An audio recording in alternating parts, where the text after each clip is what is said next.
Hi guys, welcome to Bini's kitchen. ഞാൻ ഇന്ന് ഒരു പൈനാപ്പിൾ പച്ചടി ഉണ്ടാക്കാൻ പോവുകയാണ്. ഇവിടെ ഞാൻ പൈനാപ്പിൾ കുഞ്ഞു കുഞ്ഞു കഷ്ണമായിട്ട് അരിഞ്ഞു വെച്ചിട്ടുണ്ട്.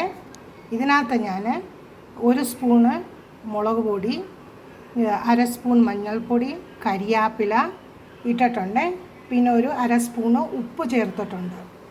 ഇതിനകത്ത് ഞാൻ 1 കപ്പ് വെള്ളം ഒഴിച്ച് വേവിക്കാൻ വെക്കുവാണ്. ഞാനിവിടെ അരമുറി തേങ്ങ എടുത്തിട്ടുണ്ട്, ഇച്ചിരി മഞ്ഞൾപ്പൊടി, ഇച്ചിരി നല്ല ജീരകം, ഒരു 1/2 സ്പൂൺ കടുക്, ഒരു പച്ചമുളക്, ഒരു 1/2 കപ്പ് വെള്ളം ഒഴിച്ച് ഇതൊന്ന് അരയ്ക്കാൻ പോവുകയാണ്. ഇതിനകത്ത് ഞാനൊരു കൊച്ചു പീസ് ശർക്കര ചേർക്കുന്നുണ്ട്. ആ വെന്ത പൈനാപ്പിളിൽ ഞാൻ 1 സ്പൂണ് ഒന്ന് മിക്സിക്കകത്ത് ഒന്ന് ഉടച്ചെടുത്തിട്ടുണ്ട്. ഞാൻ അതിനകത്ത് അരിച്ച് വെച്ച തേങ്ങ ചേർത്തിട്ടുണ്ട്. ഇതൊന്ന് ഇളക്കിയാൽ വെച്ച് നമുക്കിതിനകത്തൊരു കപ്പ് തൈര് ചേർക്കാം.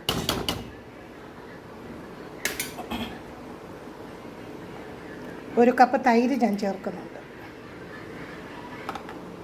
ഇതിനകത്തൊരു ട്രിക്കുണ്ട്. നമ്മൾ പൈനാപ്പിൾ വെന്ത് കഴിഞ്ഞ് കുറച്ചൊരു 1 സ്പൂണ് അല്ലെങ്കിൽ 2 സ്പൂൺ എടുത്ത് ഒന്ന് മിക്സിക്കകത്തൊന്ന് അടിച്ചെടുക്കണേ. അപ്പോൾ ഒന്ന് കറിക്ക് വന്ന് ഇച്ചിരി കൊഴുപ്പ് കിട്ടും, നല്ല ടേസ്റ്റാണ്.